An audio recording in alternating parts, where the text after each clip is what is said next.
Justice Asif Khosa کا جو inauguration کے اوپر سٹیٹمنٹ ہے وہ ایز اے پالیسی سٹیٹمنٹ ہمیں اڈاپٹ کر لینا چاہیے. اس کے اندر بہت سارے ایشوز ایڈریس کیے ہیں انہوں نے. تو یہ ایک بڑی انسائٹ فل باتیں ہیں کہ اس ملک کو اگر آگے لے کے جانا ہے تو آپ کے سامنے اب جب ہم حکومت میں آئے 2013 میں, دیکھیے آپ کو یاد ہوگا کہ شہباز شریف صاحب کے بیانات ابھی بھی میڈیا چلاتا ہے کہ آصف زرداری صاحب کے بارے میں کتنے شدت سے انہوں نے سڑکوں پہ گھسیٹوں گا, پیٹ پھاڑ دوں گا.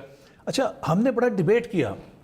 اب یہ دو رائے تھیں کہ کیا ہم اس احتساب کے ایجنڈے کو پورا کریں یا ہم ان وعدوں کو پورا کریں جو ہم قوم سے کر کے آئے. ہم نے کہا جی بجلی پوری کریں گے, جو بڑا ایک اپہل ٹاسک ہے. اس لیے زرداری صاحب کو سڑکوں پہ گھسیٹنے کا فیصلہ آپ نے مؤخر کر دیا. ہم نے جب اپنا مینڈیٹ دیکھا, ہمارا مینڈیٹ سپلٹ تھا.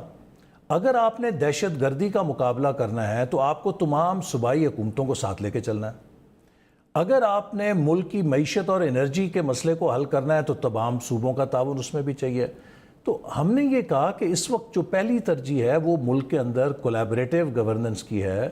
ہم بجائے اس ایجنڈا میں محتاج ہو جائیں, گرفتار ہو جائیں کہ جو ہمیں آپس میں لڑا دے اور ملک کے اندر ٹیمپریچر کو اوپر لے جائے, ہم اس پلیٹ فارم پہ کام کریں کہ جہاں اب آپ مثال دیکھیے, تھر کے اندر 70 سال سے کوئلہ پڑا تھا پاکستان کے پاس.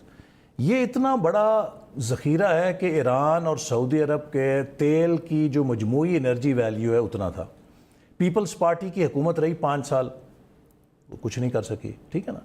اب جب سی پیک کی اپرچونٹی آئی تو سندھ کی گورنمنٹ نے ہمارے سے کہا کہ ہم چاہتے ہیں کہ اس کو آپ سی پیک میں شامل کریں.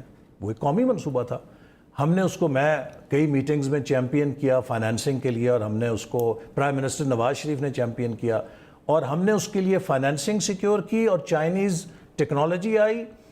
پیپلز پارٹی کی سندھ کی حکومت, ہماری وفاقی حکومت اور ایک پرائیویٹ سیکٹر کی کمپنی کولیبریشن کے ساتھ وہ ایک پاکستان کا جو سونا تھا وہ آج انکور ہو گیا. بلاول صاحب نے وہاں پاور پلانٹ انوگریٹ کیا. Now this shows the power of collaboration in the system. اگر ہم دست و گریبان ہوتے تو آج وہ تھر کولا اسی طرح بند دفن پڑا ہوتا پاکستان.